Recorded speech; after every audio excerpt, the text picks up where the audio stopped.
ஆண்டவரும் இரட்சகருமாகிய இயேசு கிறிஸ்துவின் நாமத்திலே உங்கள் ஒவ்வொருவரையும் வாழ்த்துகிறேன். இன்றைக்கு தியானத்துக்கென்று தெரிந்து கொள்ளப்பட்ட வேத வசனம் உபாகமம் 7ஆம் அதிகாரம் 9ஆம் வசனம். உன்னுடைய தேவனாகிய கர்த்தர் ஒருவரே தேவன், அவர் தம்மில் அன்பு கூறுகிறவர்களுக்கு 1000 தலைமுறை மட்டும் தன்னுடைய உடன்படிக்கை காக்கிற தேவன் என்று அந்த வசனம் சொல்லுகிறது. ஆம்,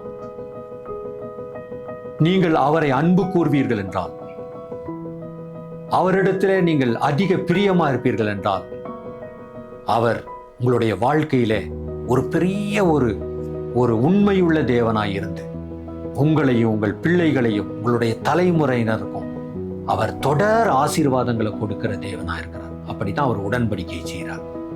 ஆகவே இந்த காலையிலே இன்றைக்கு அவருடைய சமூகத்துல, அப்பா, நான் உம்மை அதிகமா நேசிக்கிறேன், உமக்கு என்னுடைய வாழ்க்கையில முதலிடம் கொடுக்கிறேன். ஆண்டவரே, நீர் மாத்திரமே என்னுடைய தேவன், உம்மை தவிர நான் எதையும் நான் பார்க்க மாட்டேன், நீர் தான் என்னுடைய நம்பிக்கைன்னு சொல்லி முழுவதுமா அவரை பிடிச்சுக்கலாம். அப்படி பிடிக்கும் போது நம்மையும் நம்முடைய பிள்ளைகளையும் நம்முடைய சந்ததியினரையும் கர்த்தர் ஆசீர்வதிப்பார். அப்படி செய்வது தான் அவருக்கு பிரியம். தொடர்ந்து கர்த்தர் இன்றைக்கு உங்களை ஆசீர்வதித்து வழி நடத்துவராக, எல்லா கிருபைகளையும் உங்களுக்கு தருவாராக. உங்களுடைய சுகம், உங்களுடைய பலன் எல்லாவற்றையும் அவர் உங்களுக்கு தந்து உங்களை உயர்த்துவாராக. ஆமீன்.